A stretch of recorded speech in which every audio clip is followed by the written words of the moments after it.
정영택 목사의 쉐마 바이블 마태복음의 말씀을 함께 나누고 있습니다. 오늘은 마태복음 8장 28절에서 34절 말씀입니다. 그리고 우리가 함께 부를 찬송은 481장 때 저물어서 날이 어두니 하는 찬송이 되겠습니다. 오늘 말씀은 이렇게 28절에서 또 예수께서 건너편 가다라 지방에 가심에 귀신 들린 자 둘이 무덤 사이에서 나와 예수를 만나니 그들은 몹시 사나워 아무도 그 길로 지나갈 수 없을 지경이니라.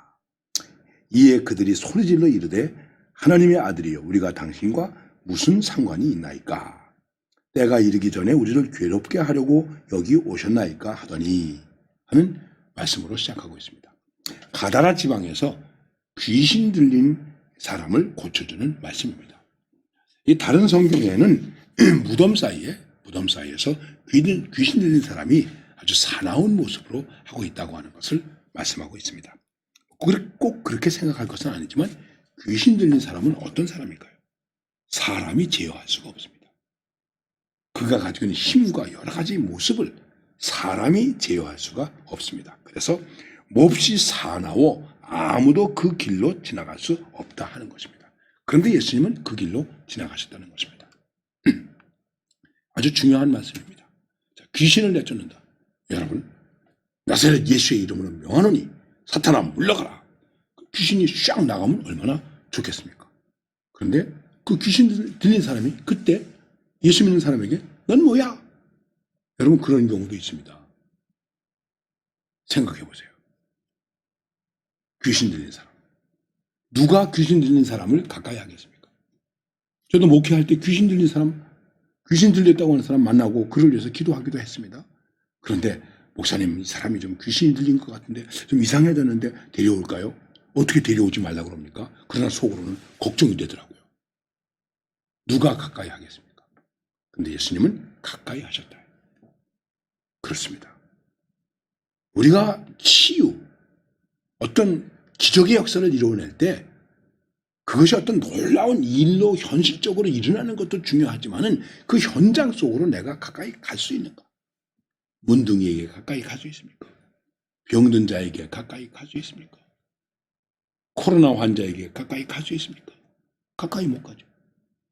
귀신 들린 사람에게 아무도 그 길로 지나가지 않는 곳인데 예수님은 그 길로 가셨어요. 가까이 가셨어요. 그리고 그 다음에 그들이 소리 지르면서 하나님의 아들이여 우리가 당신과 무슨 상관이 있나이까? 우리를 괴롭게 하려고 여기 왔습니까? 하고 예수님께 나와서 얘기를 합니다. 그 다음에 말씀을 보면 그들이 예수님께 간구합니다. 우리를 쫓아내시려면 거기 돼지를 키우는 사람들이 있었는데 저 돼지떼에 들여보내소서. 그들에게 가라사 하시되 귀신들이 나와서 돼지에게로 들어갔다. 그래서 돼지들이 다 그 귀신들의 힘 때문에 비탈길로 뛰어내려가 가지고 물에 들어가서 그만 원사하게 되었다. 다른 성경에는 돼지가 2,000마리가 죽었다고 그럽니다. 이 마귀는 귀신 들린 마귀는 그 귀신의 이름이 레기온 군대 마귀라고 이렇게 말하기도 합니다. 숫자가 많았던 것 같습니다.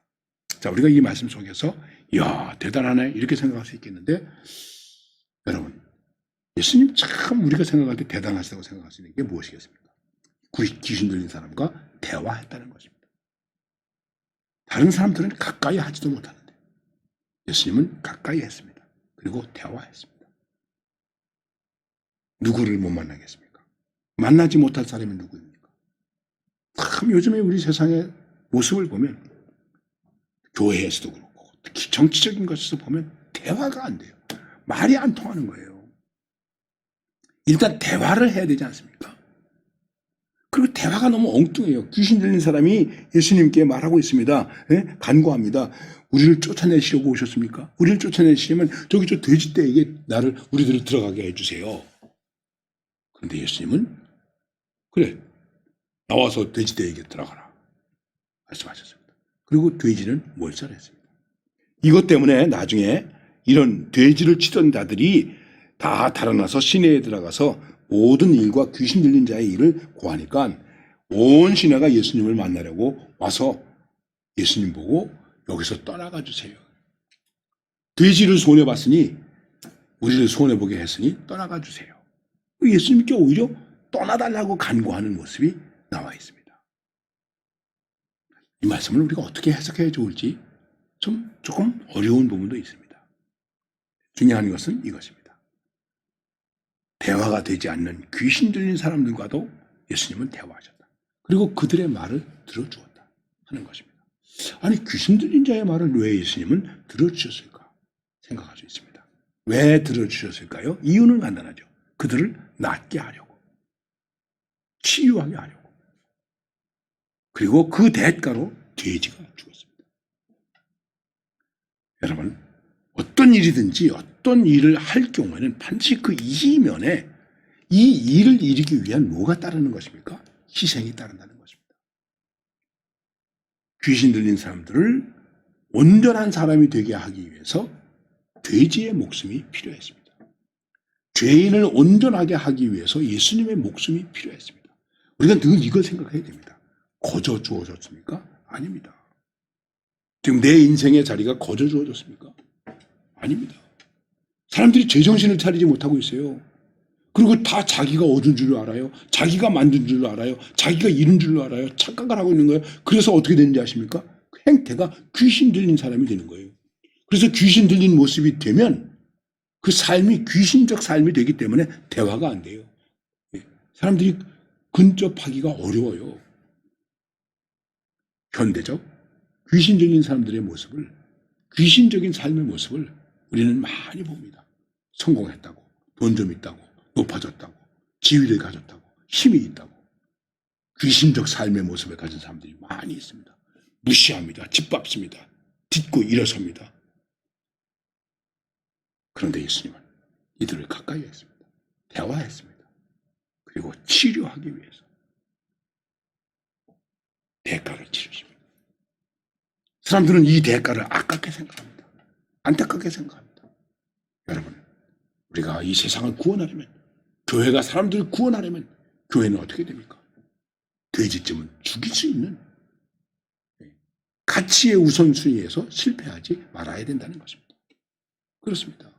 목숨을 구하는데, 인간을 살리는데 무엇이, 이보다 더 중요한 것이 무엇이겠습니까? 더 가치 있는 일이 무엇이겠습니까?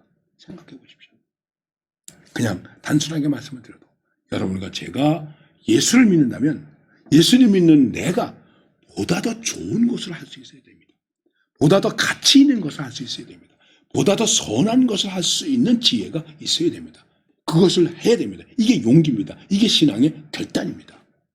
좀 손해를 보는 것 같더라도 지금 한 영혼을 구원한다면, 한 사람을 돌이킨다면, 내가 어떤 손해를 보더라도, 조금 손해를 보더라도, 특별히 물질적 손해, 그거는 우리가 손해라고 생각하는 것이 아닙니다.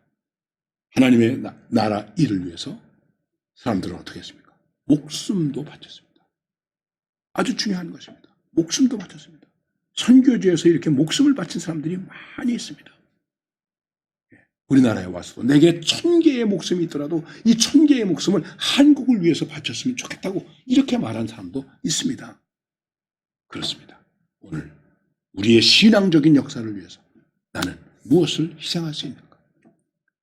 어디를 가까이 할 수 있는가? 어떻게 소통할 수 있는가? 뭐 이런 고민과 이러한 삶의 모습이 우리 가운데 있어야 되는 것입니다. 그래야 구원의 역사, 치유의 역사, 하나님의 기적이 일어날 수 있는 것입니다. 오늘도 이러한 기적과 역사를 일으키는 삶의 현장이 되시기를 바랍니다.